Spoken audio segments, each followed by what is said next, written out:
اعوذ باللہ من الشیطان الرجیم بسم اللہ الرحمن الرحیم الحمد للہ رب العالمین الصلاة والسلام علی سید الانبیاء والمرسلین اما بعد فاعوذ باللہ من الشیطان الرجیم بسم اللہ الرحمن الرحیم۔ آج میں آپ کو حضرت یوسف علیہ السلام کے بارے میں بتاؤں گا۔ حضرت یعقوب علیہ السلام شام کے ایک علاقہ کنعان میں رہتے تھے۔ ان کے 12 بیٹے تھے، ان میں حضرت یوسف علیہ السلام بھی تھے۔ حضرت یوسف علیہ السلام نہایت خوبصورت اور نیک تھے۔ ان کی نیکی اور فرما برداری کے سبب حضرت یعقوب علیہ السلام ان کو بہت چاہتے تھے۔ حضرت یوسف علیہ السلام کے ایک بھائی کا نام بنیامین تھا۔ حضرت یوسف علیہ السلام اور بنیامین سگے بھائی تھے اور باقی 10 بھائی سوتیلے تھے۔ ایک رات حضرت یوسف علیہ السلام نے ایک عجیب و غریب خواب دیکھا۔ انہوں نے اپنا خواب اپنے باپ حضرت یعقوب علیہ السلام سے بیان کیا۔ انہوں نے بیان کیا کہ ابا جان، میں نے خواب دیکھا کہ چاند، سورج اور تارے مجھے سجدہ کر رہے ہیں۔ یہ کیسا خواب ہے؟ حالانکہ کائنات کا ہر ذرہ اللہ ہی کو سجدہ کرتا ہے، وہی اس کے لائق بھی ہے۔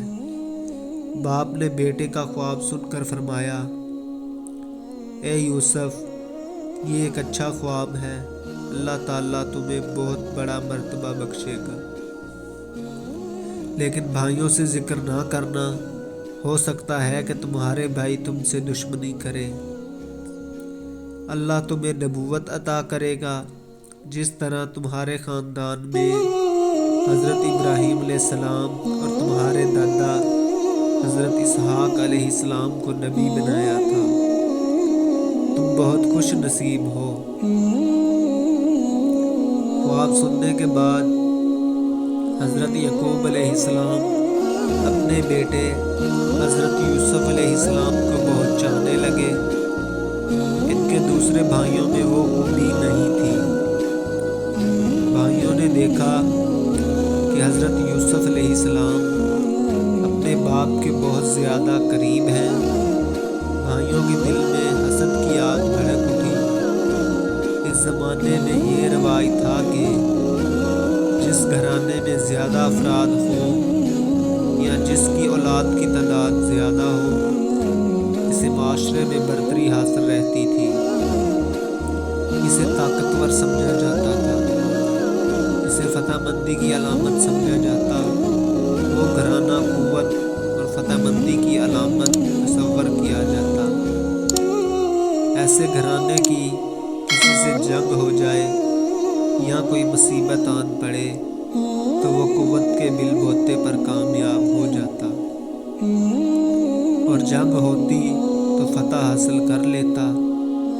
اسی بنا پر یوسف کے بھائیوں کا کہنا تھا کہ ہم جسمانی قوت کے مالک ہیں اور بہادر بھی ہیں، آڑے وقت پر ہم کام بھی آ سکتے ہیں۔ اس کے باوجود ہمارا باپ ہمیں نہیں چاہتا، ہمارا باپ غلطی پر ہے، ہمارے مقابلے میں یوسف بہت زیادہ کمزور ہے۔ ایسا معلوم ہوتا ہے کہ ہمارے باپ کا دماغ چل گیا ہے، اس لیے وہ ہمیں نہیں چاہتے۔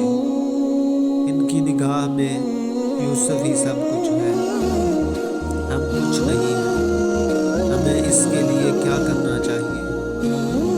ایک دن ایسا ہوا کہ مشورہ کے لیے آپس میں سب بھائی ایک جگہ جمع ہوئے۔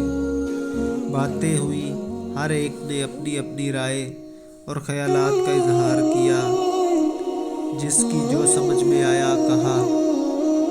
ان میں سے ایک نے کہا کہ یوسف کو جان سے مار ڈالنا چاہیے۔ دوسرے نے کہا کہ نہیں، جان سے مارنا اچھا نہیں۔